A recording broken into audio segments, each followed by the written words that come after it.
Hello everyone and welcome to the channel. In today's video we're going to be doing a install and review of the MR2 E-brake cable replacement. The reason I'm super interested in the MR2 Heaven E-brake cable specifically is their price point. So normally they run you about $75 plus tax and shipping when you compare that to a place like Prime MR2, which charges $60 for one cable, so that's a total of $120 for the pair. So the simple fact that they are almost half the price is pretty crazy to me. I do want to point out the fact that I am not sponsored by MR2 Heaven or affiliated in any way, shape, or form other than the fact that I just buy their stuff and I paid regular price for the most part. At the time that I bought these e-brake cables, they happened to be on sale for, I believe it was $60 plus shipping and tax compared to the normal $75. The cables are actually in this bag. I have not opened it up or anything like that since they arrived because I wanted to show you what the packaging looks like.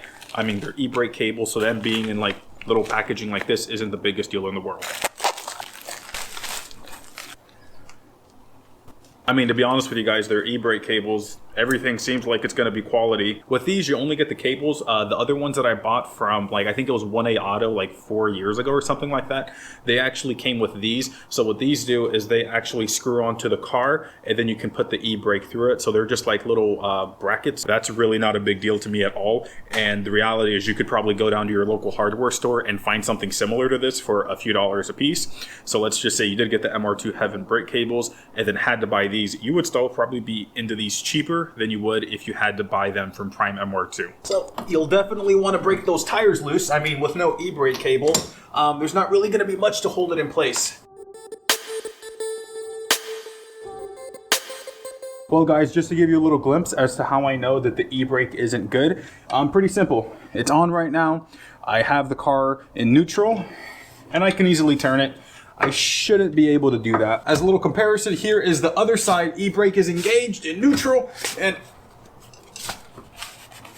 it's not going anywhere.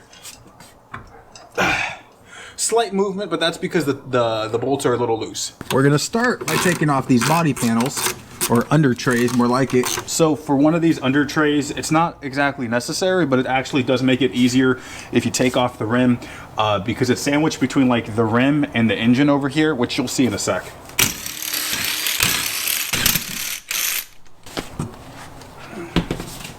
As I mentioned earlier, it's not exactly necessary to take the rim off. If I had a bunch of extensions, it would be completely doable to get, but it just makes it easier. So we got most of the body panels already off. I would have filmed more of it, but of course I forgot to hit the record button.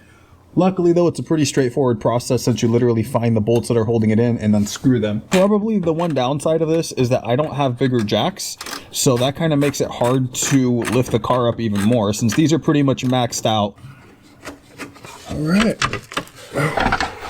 So right here is the cable that connects to the hand lever in the cabin. It comes down, attaches here, comes back over here. This is where the two e-brake cables attach. If you want to adjust it, you actually just come over here, loosen this one and this one. The further you push it this way, the tighter the cables.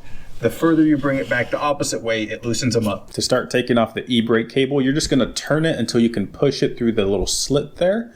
Next, you're going to undo this little clip. It can be a little bit cumbersome at times, so you may have to use some pliers like you'll see me do right now. Once that's all done, you'll go on to the next clip. Then you're going to go down a little bit further and there's this bracket there. It's a 10 mil bolt that you just undo. You may need to force the cable out if it's been there a while, as you can see. Next, there's a little retaining clip and a little pin that helps keep everything in place. You take those things out. It's then going to allow you to remove the e-brake cable. Well guys, we got the e-brake cables out and just kind of like a quick side-by-side comparison.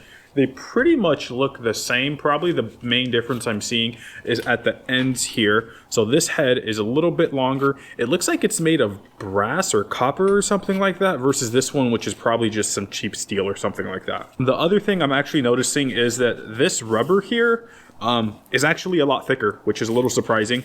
The one from MR2 Heaven isn't as thick. I don't think that should really impact anything long term though. To start installing the e-brake, you're gonna snake the cable through those two little brackets. From there, you're just gonna bring it up along the chassis. There's one and then there's the second one up there by that little chassis brace.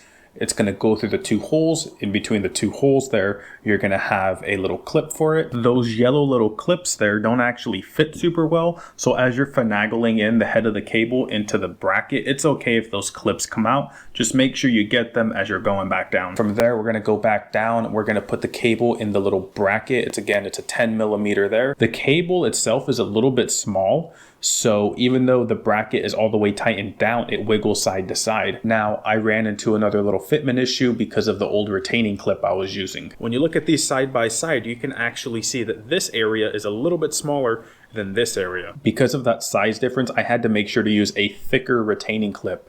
So luckily, I happen to have some laying around. But in case you don't, I got these retaining clips at AutoZone, and I'll make sure to put the part number on the screen. They were super cheap. I paid about $2.50 for a 25 pack. I ran into another minor little fitment issue because the end of the cable is actually a little bit thicker. I wasn't able to use the original safety pin. I ended up using just a cotter pin that I had laying around. The cotter pin was a little bit smaller, which allowed me to secure that little cylinder in place to make sure that I'll be able to engage my e-brake. In terms of the cotter pin, I don't have a part number or anything like that. I just happen to have one laying around, so that's what I used. Well guys, even considering the fact that I ran into some minor fitment issues, I still think these are totally worth it. I mean, at the end of the day, they're e-brake cables, which are super simple. I actually do think they're going to last a long time. And more importantly, my e-brakes work again. So I think it's a win. I'm sure there's probably some things I didn't think of. So if you have any more questions, leave them down in the comment section below and I'll do my best to answer them. And I guess I'll see you guys in the next video.